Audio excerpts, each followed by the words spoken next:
Good afternoon, everybody. Good to see all of you. With President Trump as Commander-in-Chief, the world is a much safer place.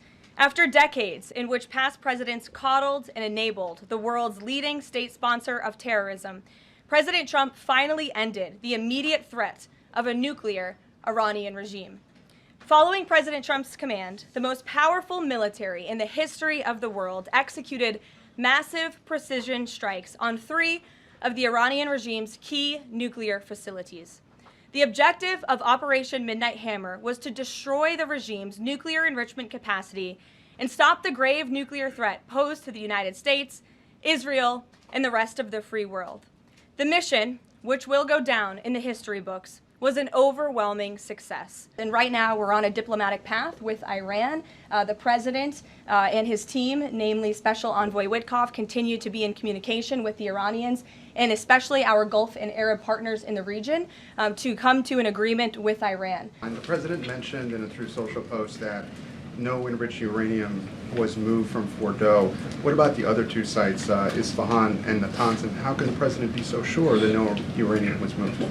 Well, what I can assure you is that the United States and our intelligence agencies and Director Ratcliffe and the President's entire national security team were obviously watching these sites very closely in the weeks and the days leading up to the attack on Saturday, which I will add was one of the most secretive and successful operations in United States history. I think many of you in this room would agree with that because none of you in this room knew about the strike on Saturday until it took place.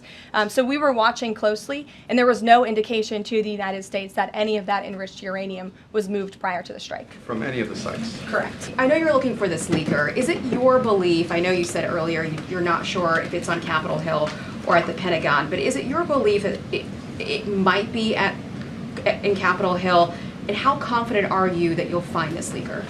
Well, I'm not personally looking for the leaker. The FBI is looking for the leaker, so you'll have to ask them in the Department of Justice in terms of this investigation. But you know, leaking top secret classified intelligence is a crime, and people need to be held accountable for that crime. So the Ayatollah Khomeini came out and said that Iran will, quote, never surrender to the U.S. That being said, what remains to do with the possible responses from Iranian proxies in the region and even in the U.S.?